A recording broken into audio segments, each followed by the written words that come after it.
ఇయాల్టి మన ధూమ్ధాం ముచ్చట్లలా మస్తు ముచ్చట్లు పట్టుకొచ్చిన చెప్పుకుందామా. ఈశ్వరప్ప హోమియో క్లినిక్ సమర్పించు ధూమ్ధాం ముచ్చట షురు చేద్దాం పార్రి. ఎద్దేడ్చిన యవుసం రైతు ఏడ్చిన రాజ్యం బాగుపడతాయి అనోళ్ళ. ఇప్పుడు మన రాజ్యం ఎట్లున్నది, మన రైతులు ఎట్లున్నారు మీరే చెప్పుర్రి. కాదు యూరియా బత్తాలు ఇయ్యక రైతులను మన సర్కారు ఎందుకు ఇంతగానం సతాయిస్తుంది? మన రైతులంటే ఎందుకంత కోపం? ఒక్క బత్త కూడా ఇయ్యశాత కాకుంటే ఈ సర్కారు ఉంటేంత ఊడుతెంత? ఇగో గిట్లనే అనుకుంటుర్రోళ్ళ యూరియా సెంటర్ల కాడ మన రైతులు కాదా మరి? ఎంత గోస పాపం రైతుల తాన్లాట చూస్తుంటే నాకే కాండ్లో పొంట నీళ్ళు అత్తా అన్నాయి. ఆగో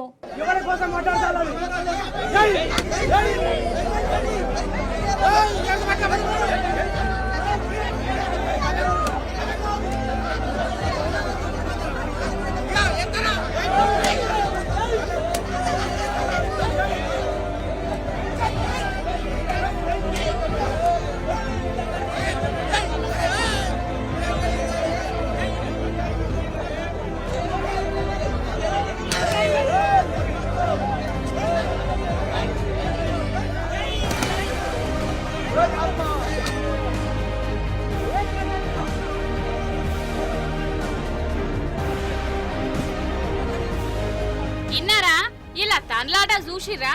ఓదికు యూరియా బత్తాలు దాచిపెట్టుకొని ఇగో ఇట్లా నానో డబ్బాలు వాంచుతున్నారట మహానుభావులు. ఇక కోపం రమ్మంటే రాదా? రైతుల బత్తాలను అందరికీ చూయించుకుంటా వాళ్ళు ఇచ్చిన డబ్బాలను వలగొట్టి మరీ నిరసన చేసిర్రు. ఆదిలాబాదు, మంచిర్యాల, కరీంనగరు, ఖమ్మము, నల్గొండ, నిజామాబాదు, మెదకు, సిద్దిపేట, కామారెడ్డి, రంగారెడ్డి, సంగారెడ్డి గిట్లా ఏ జిల్లాలో చూసుకో, ఏ ఊరు చూడు ఇగో గీ కోసనే కనబడతా అన్నాయి. యూరియా సెంటర్ల కాడ కిలోమీటర్ల పొడుగుత లైన్లు, చెప్పుల వరుసలు. ఇగో ఇటు చూడు పాపం వానల దడుచుకుంటా మరి యూరియా బత్తాల కోసం ఎదురు చూస్తారు. అసలు ఎందుకు మన రైతులకు గింతగానం కష్టం? ఏం పాపం చేసిర్రని ఇలాకు గీ శాపం? ఈ ఓటీపీ లేకుండా ఇస్తే ఇది వరకు అయిపో. ఓటీపీ కోసము గంటలు పడుతుంది. ఒక దగ్గర దొరకపోవట్టు. ఇప్పుడు మొన్న రూపంలో పోయినా మరిపోయినాం. ఊరు పోకుండా మరిపోవడుతుంది. మళ్ళీ ఇయ్యాలు వస్తే లైన్ మళ్ళీ ఒకటే 5-6 ఎకరాలు అయితే వేడి సరిపోతే మన సంస్థలు ఎర్రబడిపోయింది. మక్క ఖరాబ్ అయింది, వరి ఖరాబ్ అయింది. రేవంత్ రెడ్డికి ఇంకా మళ్ళీ ఎత్తామా ఓట్లు? సిద్దిపేట వెళ్తే అర్బన్ వాళ్ళకి ఇస్తామని అంటుర్రు. రూరల్ వాళ్ళకి అక్కడనే రాఘవపూర్లా, ఇక్కడ చిన్నగుండెల్లో, ఇరుకోర్లో ఇస్తారని చెప్పారు. ఎక్కడికి పోయినా 150 బస్తాలు వస్తున్నాయి. 150-200 బస్తాలు వస్తున్నాయి. వచ్చేది 500-600 మంది వస్తున్నాం. 2-3 గంటలు లైన్ కట్టుడు అవుతుంది. లైన్ కట్టిన తర్వాత మళ్ళీ రిటర్న్కి వెళ్ళిపోవడం అవుతుంది. ఇక ఈ రోజు వచ్చింది. మేము ఎప్పుడు పొద్దున్న 7 గంటలకు వచ్చినాం. వంట కూడా వేసుకోలేము, టీ దాగి వచ్చినాం. ఇక ఇప్పటి వరకు కూడా అక్కడ 2 గంటల లైన్ కట్టినాము. ఇక్కడ ఓటీపీకి సిగ్నల్ వస్తలేదు, ఏమొస్తలేదు. ఇప్పుడు ఇక 12 అవుతుంది. ఇప్పటి వరకు కూడా భోజనం అనేది లేదు. పడి కాపులు కాస్తున్నాము. భార్య భర్త ఇద్దరు లైన్ కడితే చెరొక్క సంచిస్తారు. మరి మొదటికెళ్ళి వస్తున్నా నడమంత్రం ఆగుతురా? ఈ కాంగ్రెస్ చేసిందా? ఏమైంది ఏం కదా అనేది ఏం అర్థమవుతలేదు. మంది అయితే ఆగమవుతుర్రు. ఊరికెళ్ళి వచ్చిర్రు. మబ్బులో 4 గంటలకు 3 గంటలకు వెళ్ళి వచ్చిర్రు. ఏడాడ బీరిపోయారు. ఇప్పుడు 12-1 గంటల అవుతుంది. వాళ్ళు ఎవరికి ఇంకా మరి రాత్రి అయితే తెల్లారితో తెలియదు. ఆ లైన్లు ఏందో ఊటుపాట, ఏందో లైన్లాట, ఏందో ఇదో ఇక ఏదో బాగుతారు. ఆడి రావాలా 3 రావాలా ఒకటే సంచా. మనిషికి ఆడ పొలం మారింది లేదు, ఈ మందాలింది లేదు. 2-3 నెలల నాటేసిన వస్తుంది, ఈ వరకు ఏది లేదు. వరి పొట్టకత్తుంది. ఏం చేయమంటావు? కోడి కూడా గుయ్యక ముందే యూరియా సెంటర్ల కాడికొచ్చి నిలబడతారు రైతులు. నడియాం రాత్రైనా ఒక్క బత్తనన్న చేతికత్తలేదు. పనులన్నీ ఈడ్చిపెట్టి కాలు రేఖలు గుంజంగా గంటల కమానం నిలబడ్డా ఆఖరికి పోలీసులు లాఠీ చార్జీలు చేస్తాండ్లు. ఆఫీసర్లు కసిరించుకుంటారు. మరి యూరియా అన్న ఇత్తాన్లా అంటే అది లేదు. ఏదో 10-15 మందికి ఇచ్చి స్టాక్ అయిపోయింది అనుకుంటా తప్పించుకుంటుర్రట. అసలు రైతుల చేతికి యూరియా బత్తాలు రాంది స్టాక్ ఎందుకు అయిపోతుంది? గట్లెట్లా అయిపోతుంది? సంటరోళ్ళేమో బొచ్చడు బత్తాలు పంపినాం అంటుర్రు. మరి వాళ్ళు పంపిన బత్తాలు ఎవల్మా ఏం చేసిర్రు? కండ్ల ముందే బ్లాక్ లా అమ్ముకుంటుంటే ఈ సర్కారోళ్ళు ఏం చేస్తాండ్రు? పోలీసులు ఎటు పోతుర్రు? అసలైతే షెయి పార్టీ లీడర్లే దగ్గరుండి బ్లాక్ లా అమ్ముకుంటుర్రట యూరియా బత్తాలను. ఇది కాంగ్రెస్ తెచ్చిన యూరియా కర్వని రైతులే అంటుర్రు. అరే ఆఖరికి యూరియా కాడ కూడా లీడర్లు గిట్ల కక్కుర్తి పడితే ఏందన్నట్టు. మాకు యూరియా ఇస్తలేడు, మాకు టోకన్ ఇస్తలేడు. ఈడ తిరిగితే ఆడది ఉరుతుడు, ఆడది పోతే ఆడ ఉరుతున్నాడు. ఒక్క చోట్ల నిలబడి మాకు టోకన్ రాస్తలేడు సార్. ఉండాలి, తుప్పతో ఉండాలి. కేసీఆర్ సార్ ఉన్నప్పుడు మంచిగా షాపులకు పోయి ఒక షాప్ ఏమైనా చిట్టి రాస్తారు, చిట్టి తీసుకుపోయి ఆటో ఆయనకి ఇస్తే ఆటో తెచ్చేది మాకు. ఆటో ఆయనకి పైసలు కొట్టి ఆటో తెచ్చేది.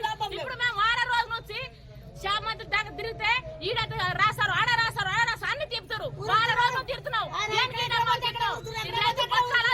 మందు తాగి ఎందుకు అట్లా చేస్తారు? ఇంత చెప్పుతో తినాలి ఆయన. సర్పంచ్ ఓట్లకు వస్తాడా రేవంత్ రెడ్డి? ఈసారి రేవంత్ రెడ్డి ఓటుకు వస్తాడా? సర్పంచ్ గెలిపించుకుంటాడా?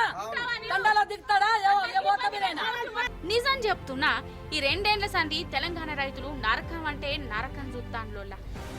మార్పు అంటే మోసం చేసి గోసగుచ్చే మార్పు తెస్తారని మేము కూడా అనుకోలే అని రైతులు ఇప్పుడు చెంపలేసుకుంటూ 10 ఏళ్ళకి ఇట్లుండేనా? అసలు గిసొంటి లైన్లు ఎన్నడన్నా కనబడ్డాయా? యూరియా లేదు అన్న మాట ఎప్పుడన్నా వినబడ్డదా? మరి 10 ఏళ్ల కేసీఆర్ సార్ పాలనలా రైతులు గట్లుంటే ఇప్పుడు గిట్లెందుకు అయ్యారు? అప్పుడు దొరికిన యూరియా ఇప్పుడెందుకు దొరుకుతలేదు? ఇది ఎవరు కుట్రేషం, ఎవరు చేసిన పాపం? మన సర్కార్కు కొలువులు శాతగాలే, కమస్కం పరీక్షలు పెట్టి పేపర్లను సగదిద్దుడు కూడా శాతగాలే అని తేలిపోయింది కదా. హైకోర్టే చెప్పే గ్రూప్ 1 పరీక్ష పేపర్లు ఇష్టం వచ్చిన తీర్ల దిద్దిర్రు, తప్పులు చేసిర్రు, ఫస్ట్ కాంచెలి మళ్ళా దిద్దుర్రి అని తీర్పు చెప్పింది. అంటే నిరుద్యోగులతోని మన రేవంత్ సర్కారు కబడ్డీ ఆడుకున్నది అన్నట్టే, కష్టపడి చదివిన వాళ్ళ నోట్లే మట్టి కొట్టింది అన్నట్టే కదా. మరి ఇగనన్న తప్పు దిద్దుకోవాలనా అద్దా? అందుకే నిరుద్యోగులు బీఆర్ఎస్ లీడర్లు సర్కార్ మీద మల్లక మరలబడ్డరు, తప్పును నడి సెంటర్ల నిలదీసిర్రు. ఆగో, నిజంగా గ్రూప్ 1 కొలువులు సంతల సామాన్ లెక్కనే మార్చిరు పోరి ఈ సర్కారోళ్ళు. ఇది నేనంటున్న మాట కాదు, సాక్షాత్తు హైకోర్టే పరీక్షలు పెట్టిన తరీకా, పరీక్ష పేపర్లను దిద్దిన తీరు చూసి పర్షానయ్యి అసలు పేపర్లను మల్లక దిద్దాలని చెప్పే. మరి అట్లా చెప్పినప్పుడు చెంపలేసుకొని మళ్ళా పరీక్షలు పెట్టుడో హైకోర్టు చెప్పినట్టు చేసుడో చేయాలనా అద్దా? హైకోర్టు గట్లెట్లా తీర్పిత్తది? మేం దిద్దిందే కరెస్టు, మేం ఎట్లా పరీక్షలు పెడితే గదే రైటు అన్నట్టే ఎత్తాంది. సుప్రీంకోర్టుకు పోతుందట హైకోర్టు తీర్పు మీద. గిట్లేడని ఉంటదా అసలు? అరే, చదువుకున్నోళ్లకు అన్యాయమైంది, తప్పులు జరిగినాయని హైకోర్టు చెప్పినా చేసిన తప్పు ఒప్పుకోకుండా సుప్రీంకోర్టు గల్మదొక్కుడేందోల్లా నేరే అధ్వానమా కాదా? అందుకే నిరుద్యోగులకు మల్లక కోపం వచ్చింది, మళ్ళా రోడ్డు మీదకి వచ్చిర్రు.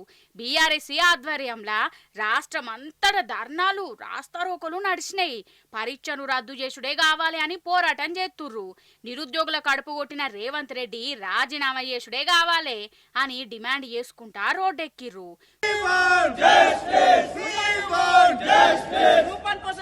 కాంగ్రెస్ ప్రభుత్వం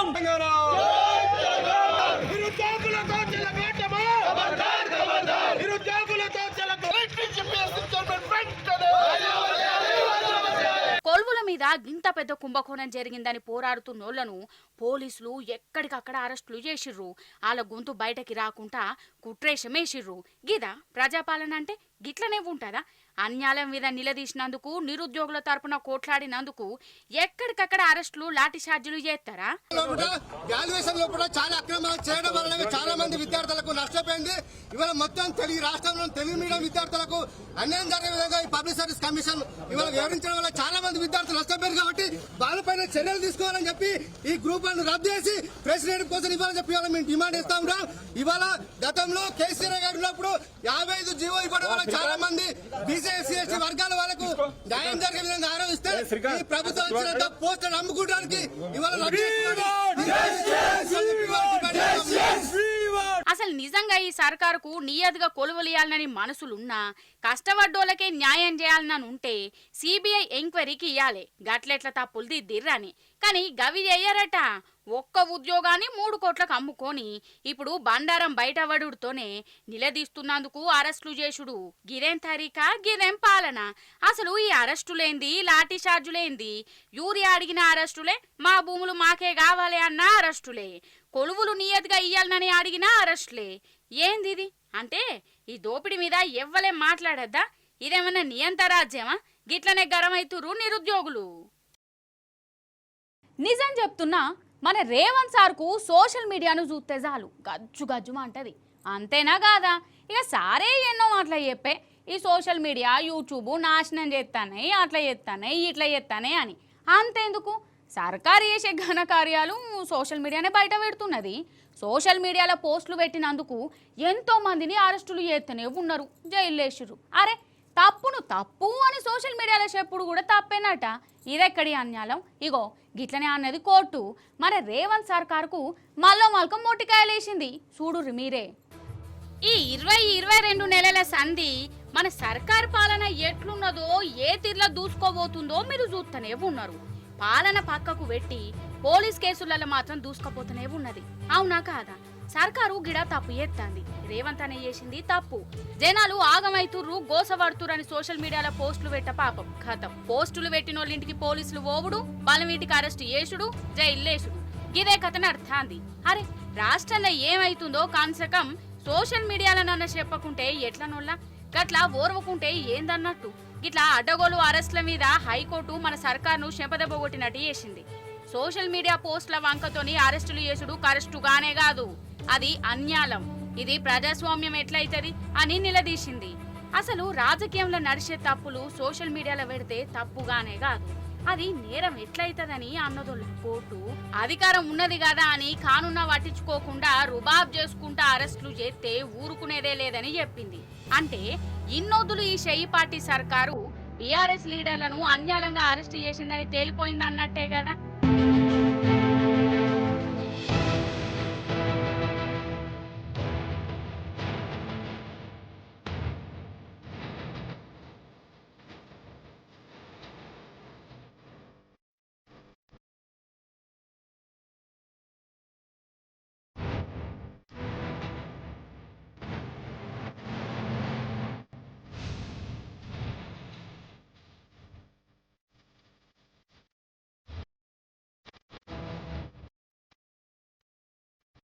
ఈడ ఒకటి చెప్పాలి, తెలంగాణ అంటేనే తండ్లాట, తెలంగాణ అంటేనే కొట్లాట.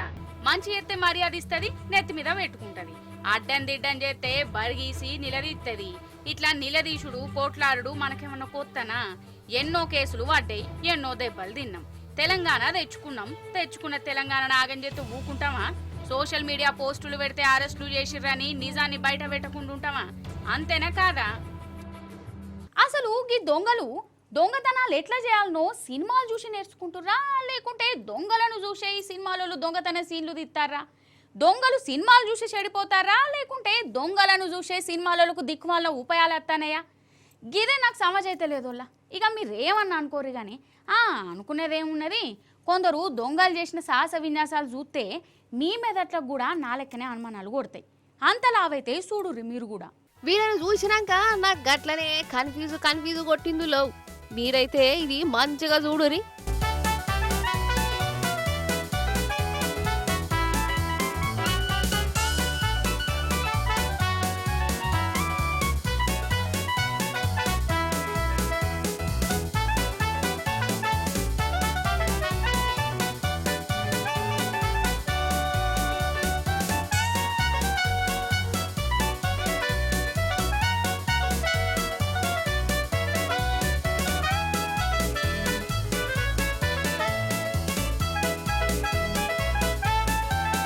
ఏమన్నా సమాజైతున్నదా?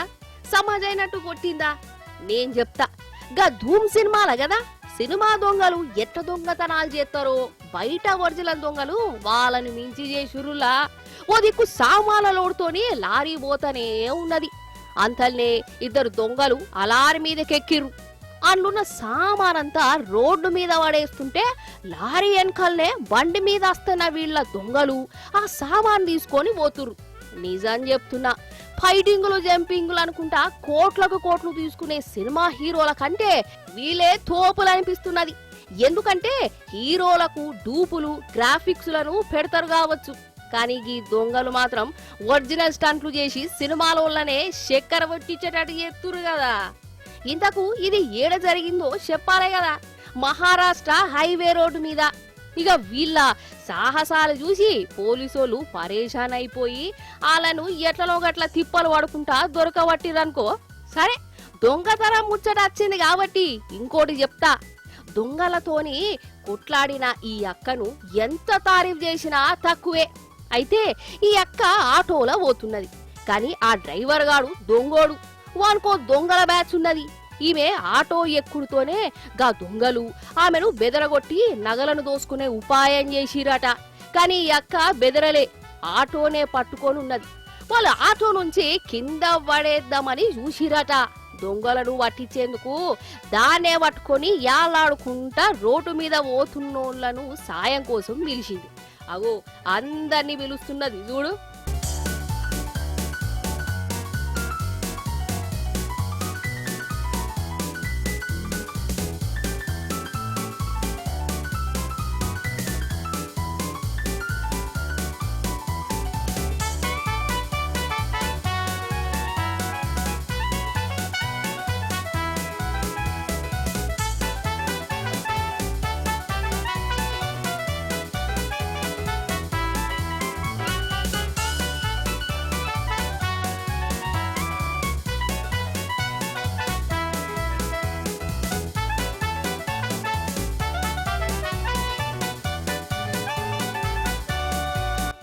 ఇక జనాలందరూ జమై ఆటో నాపి దొంగలను దొరకబట్టిరు.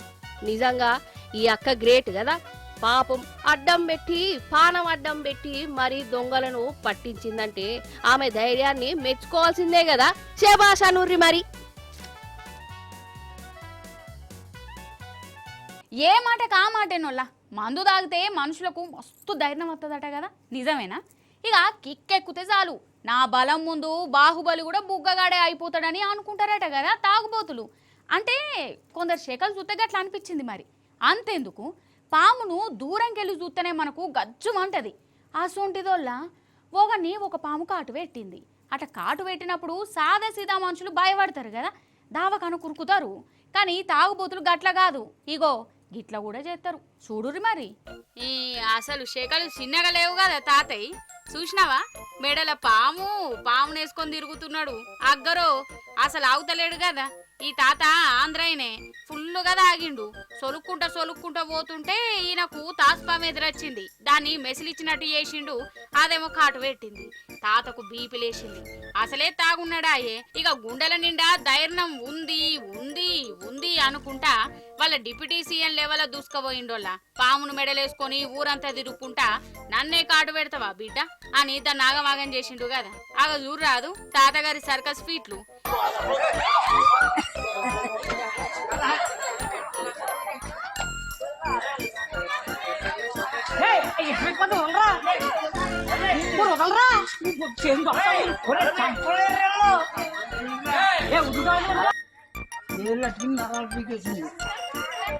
చంపించపోవనే